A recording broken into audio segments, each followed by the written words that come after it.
दोस्तों नमस्कार, मैं हूं आर्किटेक्ट अशोक गोयल। मेरे तरह तरह के वीडियोस आपने देखे हैं।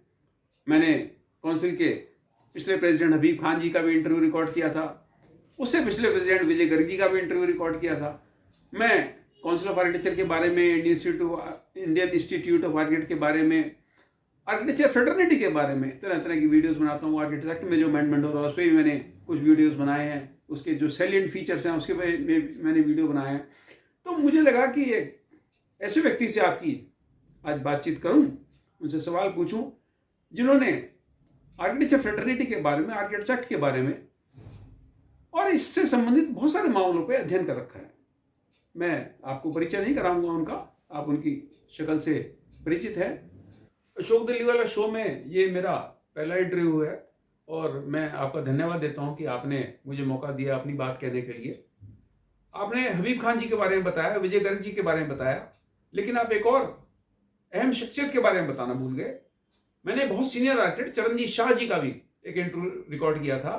चरणजीत शाह से आप परिचित ही हैं। देश भर में ढेर सारे एयरपोर्ट्स उन्होंने बनाए हैं। अब रेलवे स्टेशन के बहुत सारे का विकास वो कर रहे हैं। साधु आर्किटेक्ट मैंने उनको नाम दिया था, उनका भी मैंने इंटरव्यू रिकॉर्ड किया था। तो मैं सबसे पहला सवाल इनसे करूंगा, अशोक जी आप इंडियन इंस्टीट्यूट ऑफ आर्किटेक्ट सदस्य भी रह चुके और उसके बाद आपने उसकी सदस्यता क्यों छोड़ दी?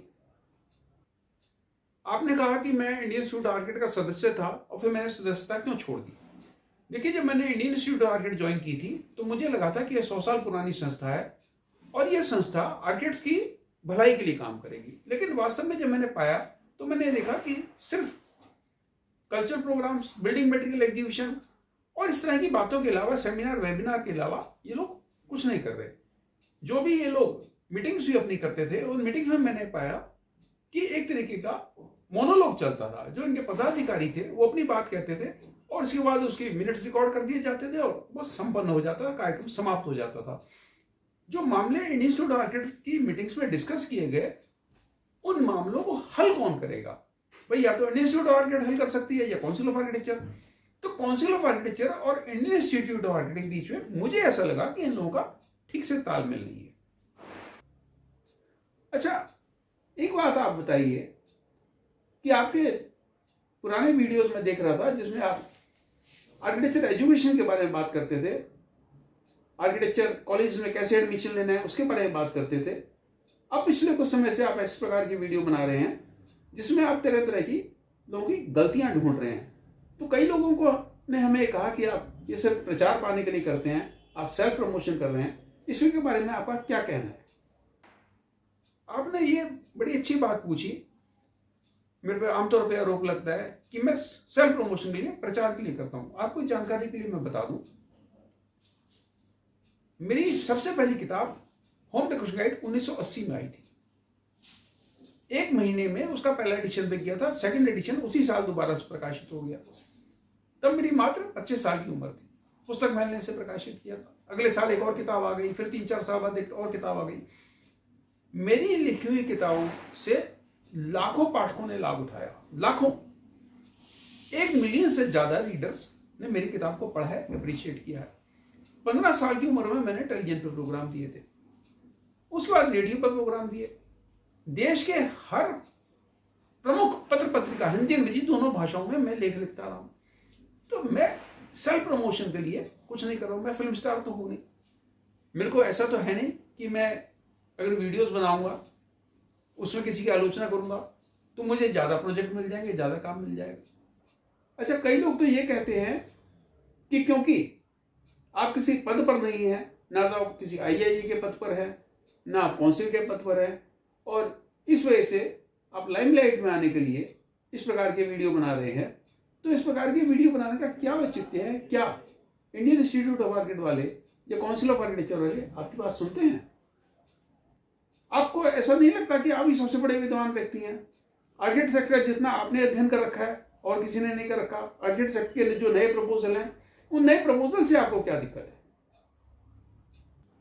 आर्किटेक्ट सेक्टर के बारे में आपने ये बात बिल्कुल सही कही कि आर्किटेक्ट सेक्टर में जो नए प्रपोजल आए हैं मैं उसका विरोध क्यों कर रहा हूं। देखिए, मुख्यतः इसमें 2 चीजें सामने आई है। एक तो इसमें यह आया है कि आर्किटेक्ट्स को हम क्रेडिट पॉइंट देंगे। अभी क्रेडिट पॉइंट कौन देगा? दूसरी चीज मैं ये कह रहा हूं, मैं आपके क्रेडिट पॉइंट का या आपके क्रेडिट पॉइंट का मेरे जैसे प्रैक्टिसिंग आर्किटेक्ट क्या करेंगे?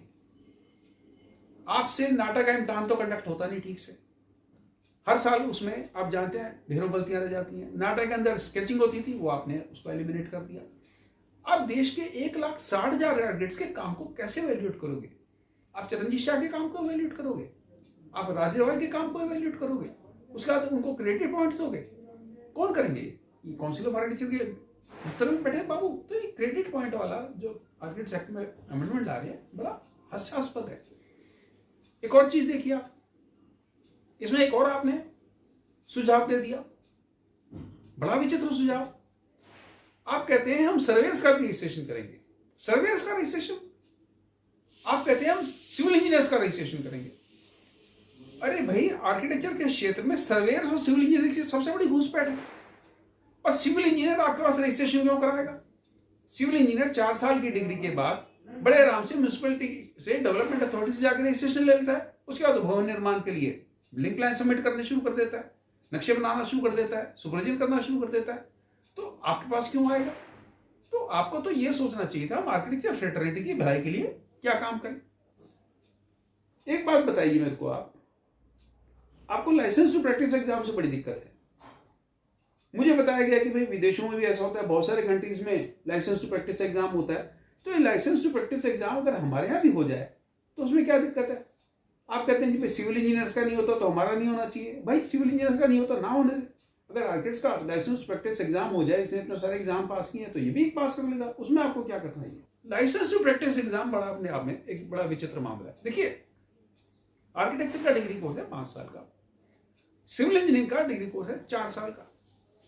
4 साल का डिग्री कोर्स करने के बाद कोई भी सिविल इंजीनियर म्यूनिसिपल कमेटी में डेवलपमेंट अथॉरिटी में जाके रजिस्ट्रेशन करा लेगा, लाइसेंस ले लेगा और वो भवन निर्माण के क्षेत्र में जुड़ जाएगा।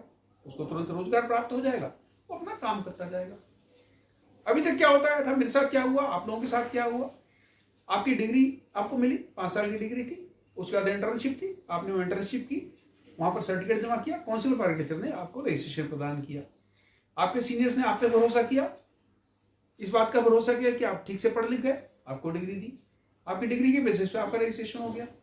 वही परंपरा लंबे समय से चलती आ रही है, अभी भी चल रही है कि भाई जिसके पास भी काउंसिल ऑफ आर्किटेक्चर द्वारा कोई भी ऐसा कॉलेज जो मान्यता प्राप्त है, वहां से अगर उसने BArch की डिग्री की है, ग्रेजुएशन की आर्किटेक्चर में, तो उसको डिग्री दे दी जाए और उस डिग्री के आधार पर काउंसिल ऑफ आर्किटेक्चर रजिस्ट्रेशन प्रदान करती है। ये परंपरा लंबे समय से चलती आ रही है, जब से आर्किटेक्चर बना है। अब आप कहते हैं कि नहीं, क्योंकि विदेशों में ऐसा होता है तो हम भी अपने यहाँ लाइसेंस टू प्रैक्टिस या सर्टिफिकेट टू प्रैक्टिस एग्जाम लेंगे। आप कितने सारे अवरोध फ्यूचर आर्किटेक्ट्स के मार्ग में खड़े करने जा रहे हो। आर्किटेक्चर कॉलेज में पहले से ही स्टूडेंट्स की संख्या घटती जा रही है। क्यों? क्योंकि सिविल इंजीनियरिंग का डिग्री कोर्स 4 साल का है, आर्किटेक्चर का 5 साल का है। उसके बाद आप कहते हैं आप 1 साल की नौकरी कीजिए, उसके बाद हम आपका लाइसेंस टू प्रैक्टिस एग्जाम लेंगे। यानी 5 साल के बाद भी किसी आर्किटेक्ट को यह भरोसा नहीं है कि वो अपनी प्रैक्टिस कब स्टार्ट कर पाएगा। सिविल इंजीनियर, बल्कि डिप्लोमा वाले 3 साल का डिप्लोमा उसने किया, किसके बाद? 10वीं के बाद।